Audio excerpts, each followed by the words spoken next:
அபாயகரமான பகுதி, அனுமதி இல்லை, எச்சரிக்கை. திருமலச்சேரி ஊராட்சி. யாரும் பயப்படாதீங்க, இது அந்த ஊருக்காக சொன்னது இல்ல, அந்த ஊர்ல இருக்கக்கூடிய பாலாற்று கரைக்காக சொன்னது. ஏன்னா அங்க புதுசா யாருன்னா போறாங்க அப்படின்னாக்கா எங்க ஆழமா இருக்கு, எங்க தண்ணி இருக்கு, எங்க வழுக்கும் அப்படின்னு யாருக்குமே எதுவுமே தெரியாது. அதனால புதுசா போறவங்க அங்க பார்த்து போங்க சொல்லியிருக்காங்க.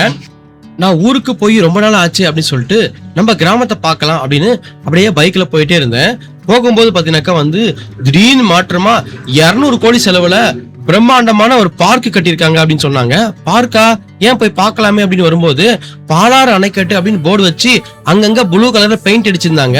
ஏங்க அந்த பெயிண்ட் அடிச்சிருக்காங்க அங்க கேட்கும்போது, இது 2021 வந்த வெள்ளத்துல இந்த பாலாறு அணைக்கட்டு பாத்தீங்கன்னாக்கா கொஞ்சம் சேதம் அடைஞ்சிச்சு, அந்த சேதத்தை சரி பண்ணணும் அப்படின்னாக்கா 200 கோடி செலவு பண்ணாதான் சரி பண்ண முடியும்னு சொல்லிட்டு போன ஆட்சியில 200 கோடி செலவு பண்ணி இதை சரி பண்ணிருக்காங்க. அது மட்டும் இல்லாம வலுப்படுத்திருக்காங்க. எதிர்காலத்துல பயங்கரமான வெள்ளம் ஏதாச்சும் வந்ததுனாக்கா இந்த ஊர் மக்களை எதுவும் பண்ணக்கூடாது இல்லையா, அதுக்காக இதை பலப்படுத்தி இருக்கதா சொன்னாங்க. ஆமாங்க, இதுல தண்ணி எப்பங்க வந்ததுன்னு கேட்டதுக்கு 5 வருஷத்துக்கு முன்னாடி தண்ணி வந்ததுங்க. அப்புறம் லாஸ்டா பாத்தீங்கன்னா 2021 ஒரு 10 நாள் தண்ணி வந்ததுங்க. அதுக்கப்புறம் தண்ணியே வரலன்னாங்க. அட பாவிகளா, ஊர்ல அங்கங்க பாத்தீங்கன்னாக்கா பசியும் பட்டினுமா ரோடும் குண்டு குழியுமா இருக்கு, அதெல்லாம் சரி பண்ணல.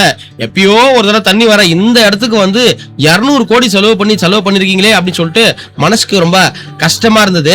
சரி, நம்ம ஊருக்கு வந்துட்டுமே சுத்தி பார்க்கலாம் அப்படின்னு சொல்லிட்டு அழகா சுத்தி பார்த்தோம். இன்னும் பாத்தீங்கன்னாக்கா இந்த போட்டோகிராஃபர்ஸ், வீடியோகிராஃபர்ஸ் யாரா இந்த வீடியோ பார்த்துட்டீங்கன்னாக்கா இந்த இடம் உங்க கல்யாணம் இது மாதிரியான ப்ரோக்ராமுக்கு ஒரு சூப்பரான போட்டோ ஷூட் பண்ணக்கூடிய இடமா இருக்கும்னு சொல்லிட்டு எனக்கு தெரியுது. ஏன்னா அது மாதிரிதான் ரொம்ப அழகாவே ரெடி பண்ணிருக்காங்க. ஆனா இன்னமும் இந்த சாத்தம்பாக்கத்துல இருந்து புதுப்பாடி போறதுக்கான தார் சாலை எதுவுமே கிடையாது, அதே மண் ரோடு தான் இருக்கு.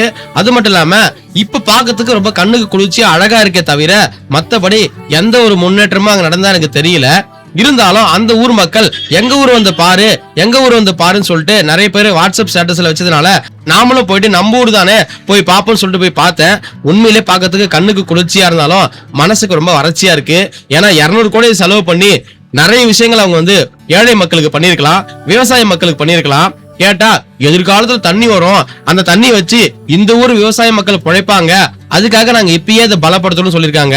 அடடா, இல்ல எப்படா தண்ணி வருது, எப்படா விவசாய மக்கள் பிழைக்கிறது சொல்லிட்டு மனசுக்குள்ள புலம்பிக்கிட்டு வந்த வேலையை பாப்போம் சொல்லிட்டு ஊரை நோக்கி அப்படின்னு நடக்க ஆரம்பிச்சேங்க. மறக்காம இதை பத்தி நீங்க என்ன நினைக்கிறீங்கன்னு சொல்லிட்டு கமெண்ட்ல சொல்லுங்க. 200 கோடி செலவுல புதுப்பிக்கப்பட்ட இந்த பாலாத்தை இன்னும் பார்க்கல அப்படின்னாக்கா இந்த வீடியோவை அவங்களுக்கு ஷேர் பண்ணுங்க, கண்ணு குளிர்ச்சியா பார்க்கட்டும்.